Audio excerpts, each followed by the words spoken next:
out of time. I want it all. And I'm wishing they stop trying to turn me off. I want it all. And I'm walking on a wire, trying to go higher. Feels like I'm surrounded by clowns and liars. Even when I give it all away, I want it all. We came here to run it, run it, run it. We came here to run it, yeah, run it, run it. Just like fire, burning up the way. If I could light the world up for just one day. Watch this madness, colorful charade. No one can be just like me anywhere. Just like magic, I'll be flying free. I'ma disappear when they come for me. I kick that ceiling, what you gonna say? No one can be just like me anywhere. Just like fire.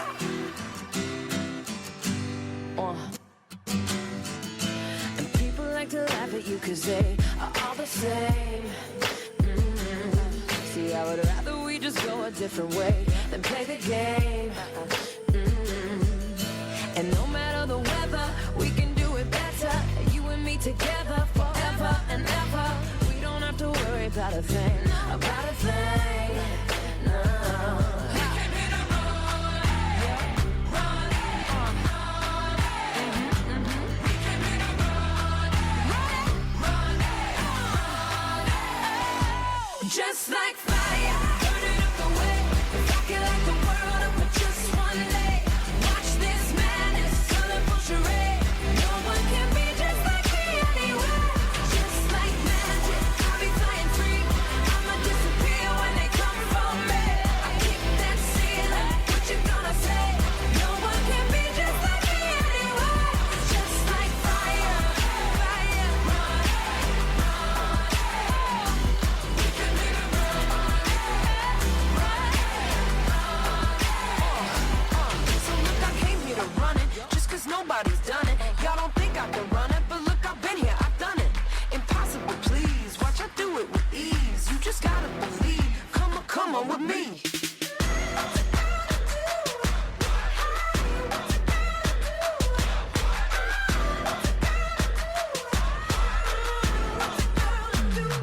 Just like fire, burning up the way. If I could light the world up for just one day. Watch this madness, colorful charade. No one can be just like me anyway. Just like fire, burning up the way. If I could light the world up for just one day. Watch this madness, colorful charade. No one can be just like me anyway. Just like magic, I'll be flying free. I'ma disappear when they come for me. I kick that ceiling, what you gonna say? No one can be just like me anyway. Just like fire, fire, run it, just like fire, run it.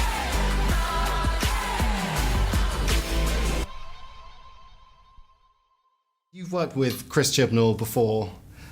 What do you expect his take on Doctor Who will differ from Moffat's? Oh, God, I don't know. I mean, that's a huge question. I mean, I don't know him that well. I mean, but I think he's a brilliant writer. I think he understands the show, the history of the show, the legacy. I think he writes the Doctor really brilliantly, which is important. I think he'll have a really good, interesting, grand plan, and you know, I can't wait to see what he'll do. I'm you know, 100% behind him. Will you be joining David Tennant and John Hurt in signing up for any of the audiobooks? No one's asked me. Yeah, so if they ask me, then I guess it's yeah. I don't see why Oh, not. Peter Capaldi joins me now. He's so cool. Oh, thank you very much. Oh, you've made this such a cool Doctor. Well, the Doctor's always cool. It's I know, but great you're fun. especially cool, Oh, I bless think. you. Especially Sweet of cool. you to say. Lots of running around when you're Lots the of Doctor. running around, yes. I was just saying that I actually got a knee injury. Yeah. Which was exactly the same knee injury which Matt Smith, who was the previous incumbent of the role, had. In fact, the first time I met him, I invited him to lunch to ask him about it, just to say what's it like being Doctor Who. And he came in with crutches, cobbling in on crutches, and I said, what happened to you? And he said, Doctor Who. It's the running about. He said, it's the running about. And it's the running down the corridors and pivoting at the end. Yes. And you end up pivoting on one knee. Of course, and then it gets all... And you snap it. Oh. So, is it all right just now? It's fine, yeah. I'm Good, ready to yeah, go. you can do all of that, which is great. Now, the DVD's out today, Yes. of Series 9, which is Series- brilliant. So that means yeah. you get the whole lot of it and you can binge. Because I Yeah. quite like that now, that style of telly where you just binge watch. Yes, I do that. My wife and I will find something at the weekend and just watch the entire series. Totally. So you'll be able to do that with Series 9 of Fantastic. Doctor Who now on DVD and BBC Store. Fantastic. Well done. Well plugged. Managed to remember that plug there. It's BBC really Store. good. I said it twice. I know, which is Yeah, brilliant. fantastic. Now, Series 10, when does that start filming? It's going to start very soon. Very soon. For some reason, I'm not allowed to tell you Oh, exactly. no, that's okay, don't worry. But we know Because it's going Doctor to Who's happen. veiled in secrecy always. It has to be, because I remember when you were unveiled. Yeah, yeah, And it that was very odd. No, it was marvellous. It was very bizarre. It was a big deal, wasn't it? Well, you know, I was taken to, they decided that it would be a secret. Nobody was to know that I was to be the next Doctor. And I was taken to Elstree, I believe, was where we shot my reveal. But they literally drove me in to that place with a blanket over my head. God. So I never even, to this day, I don't know if there was anybody there at all. You know, it might have all just been a massive con. Just a bit of Yeah. craziness. But that just shows you the interest in the series and how much people love it. It's a great show, you know. Stephen Moffat is an extraordinary writer, an extraordinarily creative person. And you've got to get the writing. Yeah, it's got to be Spot right. on. But also we have an astonishing crew down in Cardiff who I can't praise more highly. You know, they are an extraordinary bunch of hard-working, talented, gifted people who are also great to be around.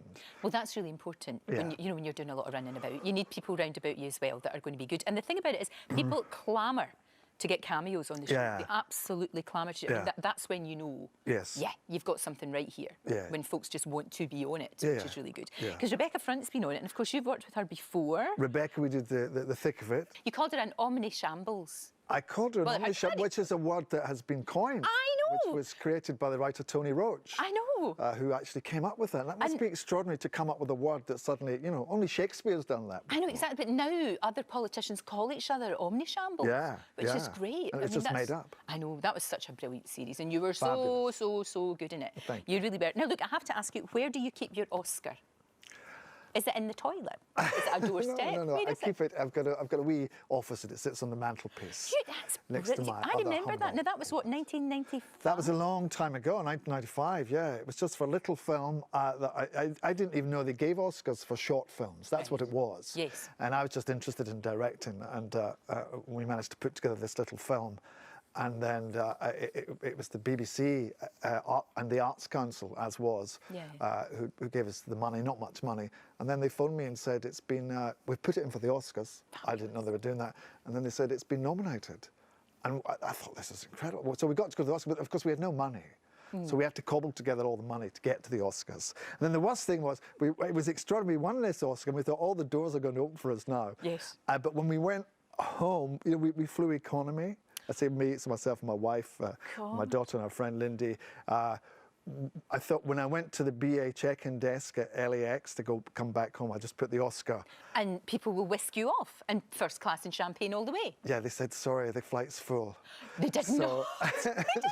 So we were in the back in economy. But it was great because I showed everybody in economy got to hold the Oscar and wave it Do around. pictures of it. Yes, which it was is great. Oh, it's great. And will we ever see the Dream Boys reunite? I don't know. I don't think so. I mean, 'Cause that was your band with Craig Ferguson. With Craig Ferguson, who was great, and we had a great time together. But we were just a bunch of, you know, at that time in this mid-70s, anybody who could hold a guitar You had to have a band. had to have a band. Of Didn't mean course, you were it any was the good. law.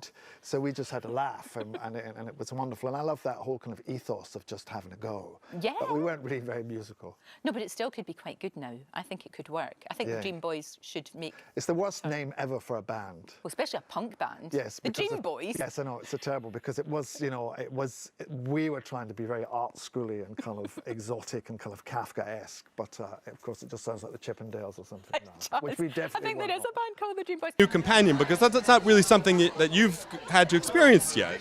Yeah, it's great. I mean, I was rather surprised to find myself in that position because I still think of myself as the new Doctor Who. So everything's still new to me. So to have another person who I was able to say, this is where the TARDIS is, and this is where the trailers are, and this is where the canteen is, was nice, actually. And Pearl's amazing, you know, she is great kind of vigour and truth about her. It was fun. How are we going to differentiate the Doctor's relationship with Pearl as opposed with Bill as opposed to with Clara? Yeah, I think the big difference is really that Clara was an intrinsic part of the Doctor's timeline and story. So she sort of knew more about the Doctor Who cosmoverse than Bill does. Bill really comes from the real world. So he has to show a lot more of his existence to her than he did with Clara, and explain a lot more. So it's very fresh. In a way, it's like starting the show again. You know, we make no assumptions about anyone's understanding of it, because she doesn't know anything about. She's never watched an episode of Doctor Who, so she has to be told, and that's fun. Now, this is Stephen Moffat's last season. Obviously, he's been your man this whole time. What are you guys trying to accomplish in his final season? Finishing the scripts in time for us to shoot them. No, he's fantastic. He's absolutely brilliant. You know, Stephen and I always say to Stephen, don't tell me what you've got in mind, because I like to have the surprise of reading it, and also I'm never sure that actually knowing in advance what's going to happen helps you act it any better. So I know he has big ideas ahead of him, but I don't know what they are. And we have a Christmas special coming up, and Bill will not be part of that. So can you just tell us a little bit about what that's going to be all about? Yeah, the Christmas special is great. We just wrapped it on Friday. It's going to be festive and warm. The Christmas specials always have a slightly different tone to them, I think, than the regular show. This year, we have a superhero story.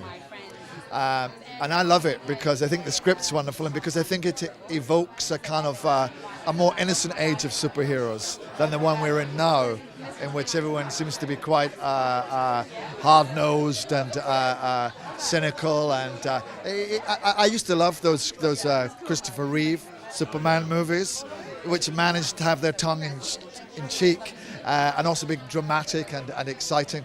It's a bit like that. And they used to show the Superman movies on Christmas Day on BBC. So in a way, we've hopefully made a special that they'd like to show again and again. Right, well, what we were going to say... Go on. Doctor Who or Torchwood, are you coming back for either of them?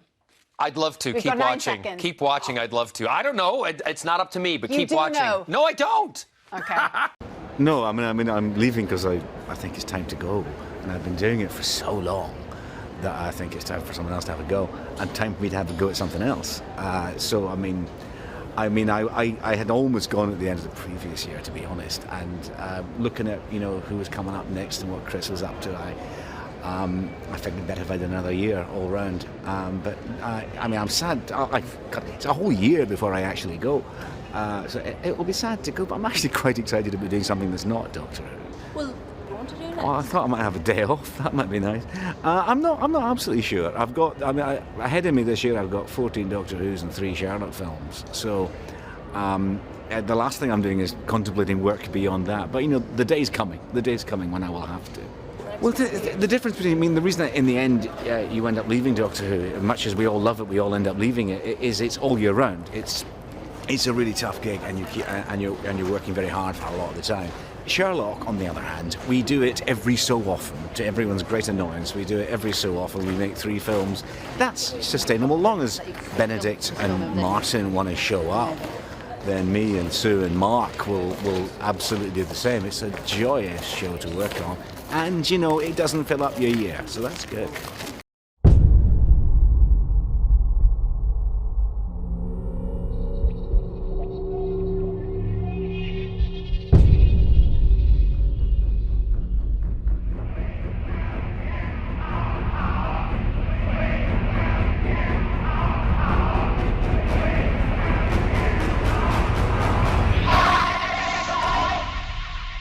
When I heard that the power of the Daleks was going to be recreated, I was thrilled, actually. I think that the power of the Daleks will always be fondly remembered because it is the first time the Doctor changes his body. And what are we going to do? We can't just leave the Doctor there. For him? The Doctor? This is the most important thing in the history of Doctor Who. And without Patrick Troughton having done such a brilliant, brilliant job, we wouldn't be here today talking about it. Absolutely no doubt. Because he just was the right person at the right time. I shall stop you. I will. And then what I absolutely love is that the later Doctors, our latest 4 Doctors, all refer to his performance as the template as to how to get it right. So, Patrick's proud of that. The Vulgatron particle readings are off the chart. There's about to be a tear in the space-time continuum. What the? There's no time. I've come from the future to warn you, well, me, to get out while you still can. The upcoming series of Doctor Who gets even more complicated. How is that even possible? I jump across my own potential future time streams, vaporize my parents before I'm even born, and get scattered across the meta-galaxy, while the TARDIS disappears up its own neutron flow. That's incomprehensible. Quick, hold on to this time ring. Where are we? We've travelled way back in time to when the series was much simpler. And cheaper. You will be exterminated! It's an upside-down bin with some tennis balls stuck to it. Exactly! And it's much easier to defeat by reversing the polarity, using a reality manipulator to harness the power of the Hand of Rassilon. No! By hitting it with a stick! See, things were so much simpler on a measly 1970s BBC budget.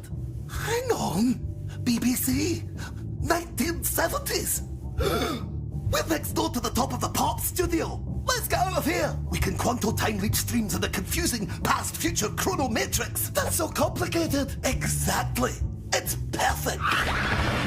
Take me with you! Take me with you!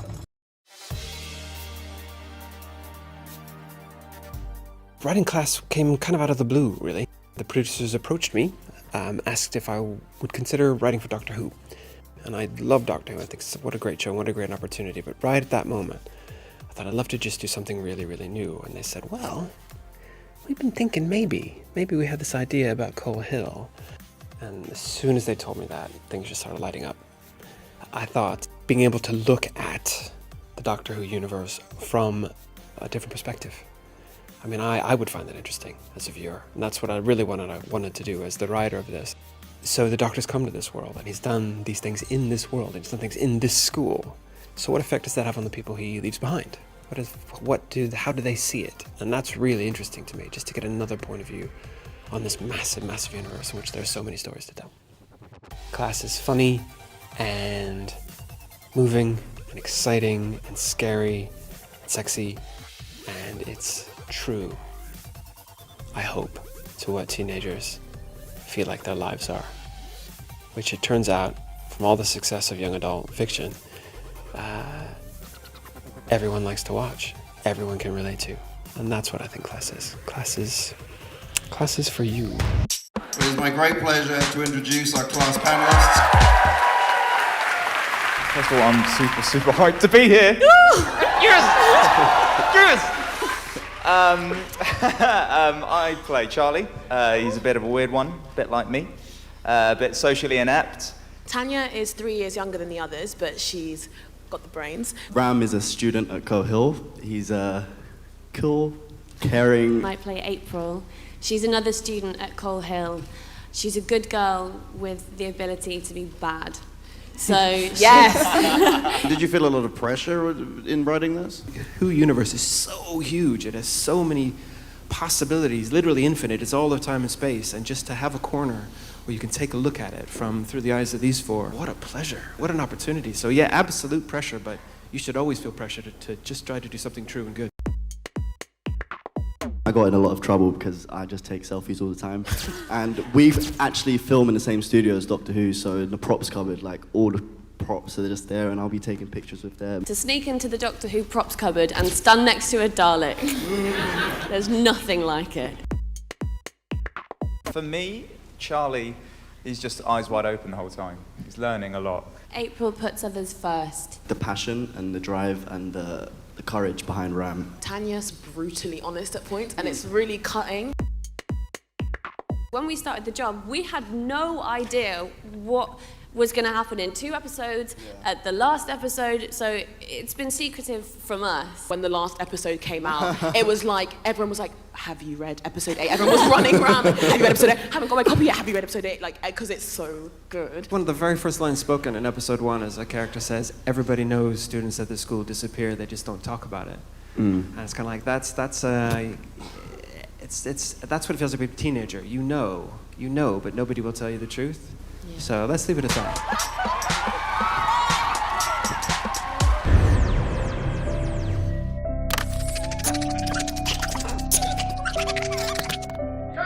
Great work, Eddie.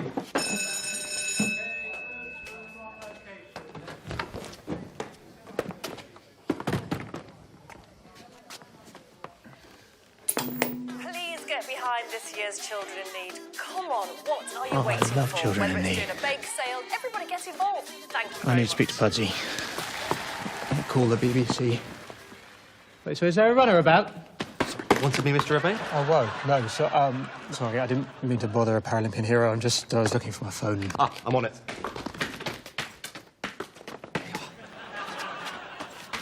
Thanks, Johnny.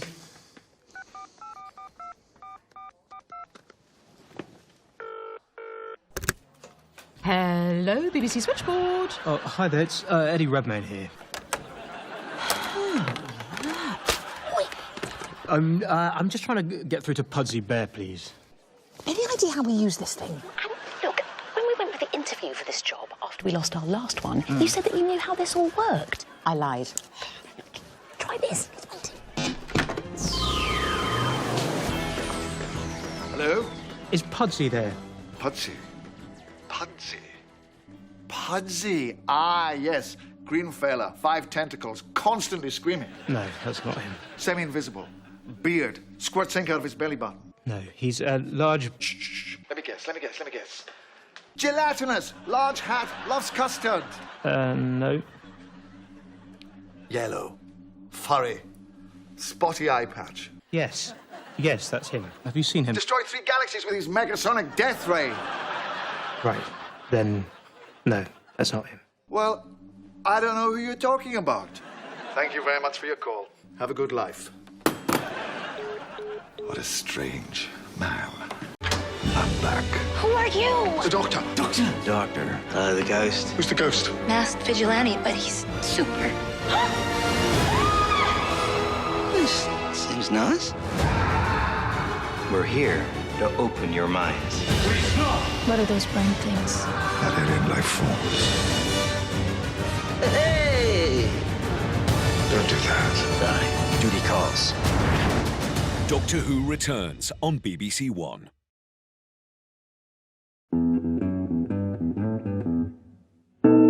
I'm gonna spend my Christmas with a darling and hug him underneath the mistletoe. And if he's very nice, I'll give him sugar spice and hang a Christmas stocking on his big lead toe. And when we both wake up on Christmas morning, I'll kiss him on his chromium-plated head and take him in to say hi to Mum and frighten Daddy out of his bed. Merry Christmas, Merry Christmas, Merry Christmas to you.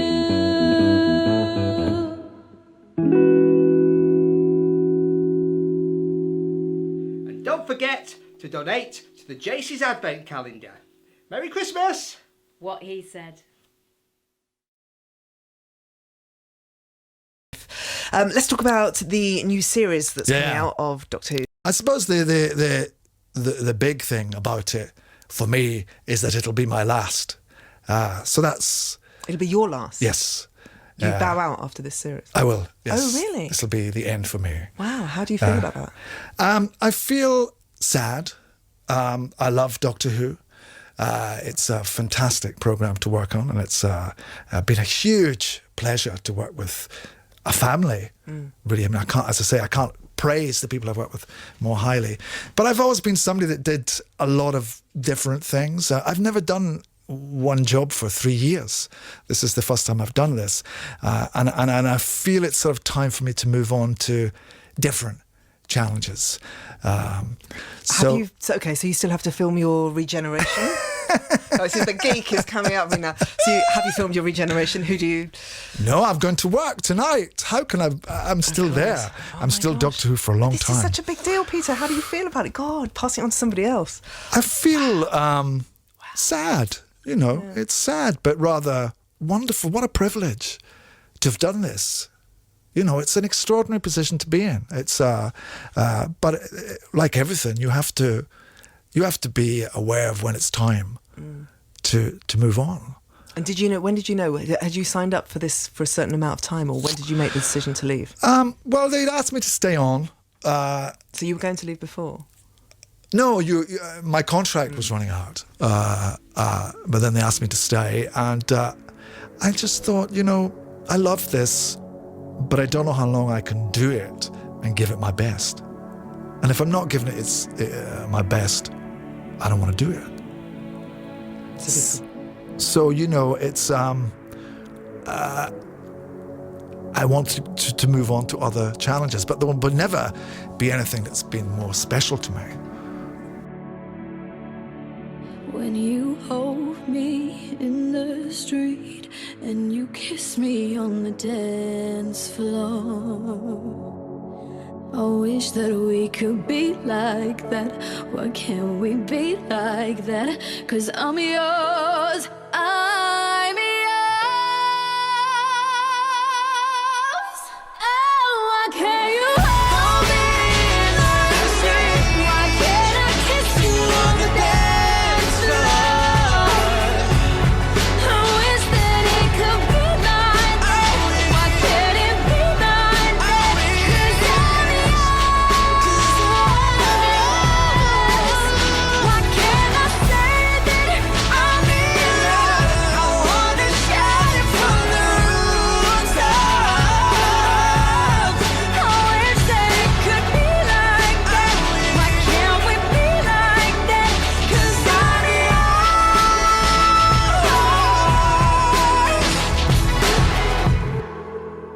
Why can't we be like that?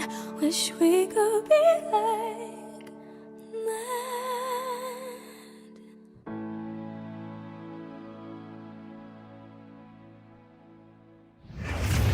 I'm Bill. I serve chips. He's a professor, or a lecturer, or as I call him, Dr. What.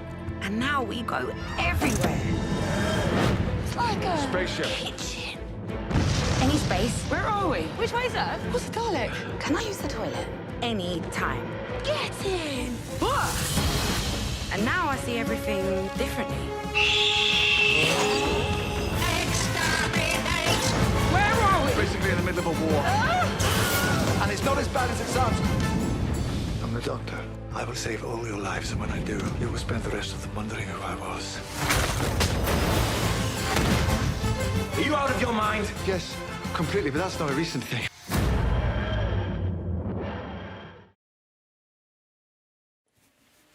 It's all gonna be okay. Trust me, I'm a doctor.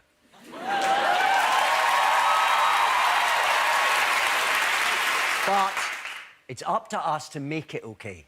It's time to be positively rebellious and rebelliously positive. As long as we stand up for what we believe in, don't give in to anger or violence. Look out for the little guy. Keep an eye on the big guys. Refuse to keep our mouths shut. And just generally try not to be dicks. Every little thing is gonna be all right.